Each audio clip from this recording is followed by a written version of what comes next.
I, unlike many creationists, such as Venom Fang X, As for you, Satan, I censor the comments, so there's nothing you can do. You might as well give up. Tony, And when I have videos, when I have any videos I make about God, I'm just gonna filter the comments on the boards.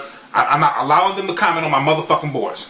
the Discover Institute, that's the hub of the intelligent design movement, creation science evangelism, founded of course by the convicted fraudster and criminally uneducated Kent Hovind, and many others, am a great advocate of free speech. Free speech is worthless unless you are willing to let people say things you do not like. To this end, if someone is making a point, you must let them do it, no matter how demonstrably wrong what they are saying is. And all through the fossil record and life, we don't find one of these. A crocoduck. There's just nothing like it. There is no one animal transitioning into another. You can poke holes in the evolutionary process, and you can poke holes, as I did, in the Big Bang Theory, or whatever crazy thing they're trotting out here. Now, to say I've never deleted comments or blocked people would be false. Trollers, spammers, and people who send me hate mail will, on occasion, get blocked. And to be quite honest, if your idea of a virtuous use of free speech is pointless speculation on someone's lineage or how ugly their mama was...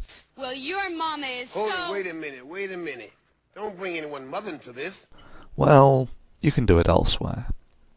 Similarly, if your idea of free speech is simply repeatedly copying and pasting from other websites, then you are performing a task more befitting of a computer. Indeed, YouTube clearly has algorithms in place that automatically mark such comments as spam. I have little ethical issues in deleting these if I come across them. So it was with a sense of mirth the other day that I found that some of my earlier Why Do People Laugh at Creationists videos, particularly the ones containing the convicted fraudster Kent Hovind, had been targeted by flagging campaigns by creationists, both down-thumbing and marking as spam any non-creationist comment, and up-thumbing creationist comments. Yep, all those creationist comments, they really show what a draconian censor I am, don't they? Again, it is seen that creationists have a propensity towards intellectual vandalism. They have a level playing field to say whatever they want, and make whatever argument they feel most accurately articulates the strength of their position. And they have done it. The best argument they can put forward is flagging comments they don't like as spam, abusing the system. This is their strongest card. However, whoever did this was clearly very dedicated. They appear to have flagged about 1,000 comments split over 3 videos containing the convicted fraudster and the Young Earth Creationist Kent Hovind. Just to flag these comments, they had to read 1,000 or so comments, decide if they were pro-creationism or sane, then rate each one 6+ times each. It's an absolute minimum of about 3 hours of mindless clicky work. Plus, I think YouTube has some timeout feature to prevent people abusing the system like this, so on average you only get about 1 comment vote per minute, meaning that someone put in 24 hours work just sitting down and flagging these videos. Then, of course, these videos get sufficient traffic that the superficial effects of their flagging campaign are lost in about a week. Secondly, they cannot down-thumb my comments, meaning that anyone who does actually look at these comments, all they will see is creationists getting their asses handed to them, like this. These docs keep on mentioning fact. What fact? Science is not, nor will ever be, fact. Who can even start to believe the Earth is 65 million years old? What will it be next week? 59.6 million? Which one of us was there when it formed? You don't understand the concept of convergent measurement. Indeed, the dates you give I have no problem with. 60 or 65 million years. Shit, both are pretty accurate. Both results are within 5% of each other. Close? Mathematics and science can't operate on the idea of being close and happy with it. If that were the case, NASA would have never flown man to the moon. They would have rounded pi off at 3, called it good, and messed up the calculations and killed off man after man. So what you're saying is the Apollo missions had no mathematical errors? Are you kidding? These spacecraft were navigated optically. Nope, there's no way they could have done the calculations accurately enough so they'd navigate the craft optically. This is how they navigate planetary probes as well.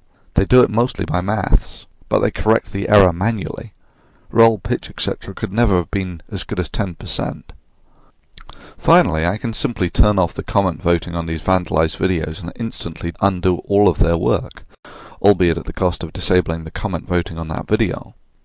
Again, this really shouldn't be necessary in a community where people act in a grown-up, civic and socially responsible manner. Evidently, this is simply too much to ask of creationists. Ultimately, it doesn't matter what creationists do. These videos remain as a universally available and increasingly popular source of immunization against the poisonous little creationist cult of anti-intellectualism, anti-knowledge, anti-science and anti-free speech. You see, what the creationists haven't realized is that censorship, ultimately, is internally destructive. Free speech is not just a virtue, it was necessary in the development of our civilization. All progress relies on freedom of information and networks of information. This has been the core of the scientific method on which our civilization is founded. What sort of world would we live in today if Einstein, Newton and Galileo had all kept their ideas to themselves? Process necessitates the examination of the veracity of the status quo, a process that the scientific community in the open marketplace of ideas is ruthlessly good at. You simply cannot attain this sort of progress in an environment of censorship. Can you, Galileo? Does evolution get this scrutiny? Yes, of course it does. When Darwin proposed the mechanism, he had no idea of the details of reproduction with variation. Now we do. Darwin had little understanding of other significant factors in evolution, such as genetic drift and punctuated equilibrium. Now we do. However, pervasively it is seen that nothing in biology makes sense without evolutionary theory, just like nothing in chemistry makes sense without atomic theory. So why does no one take intelligent design, the rebranding of creationism, seriously? Well, it's simple. In a free marketplace of ideas, the right to express an opinion does not extend to the right to be taken seriously. The banana and the hand are perfectly made one for the other. You'll find the maker of the banana, Almighty God, has made it with a non-slip surface. The maker of the banana, Almighty God. If you want to propose something at variance with virtually everything that is known of the real world, such as flat earthism or creationism, you need proof. Extraordinary claims require extraordinary evidence.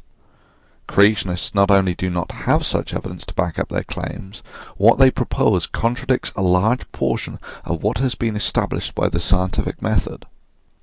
Further, what can be claimed without evidence can be dismissed without evidence. A point that is self-evident is if you can claim something without evidence, you can make the counterclaim without evidence with equal validity. With every other video I've made, they stand on their merits and get rated as such. However, for this video, and this video alone, I ask people who oppose the willful and unnecessary abuse of the system by creationists to rate and favourite this video as a token of your opinion on the subject. We all know that evolution has never been proven.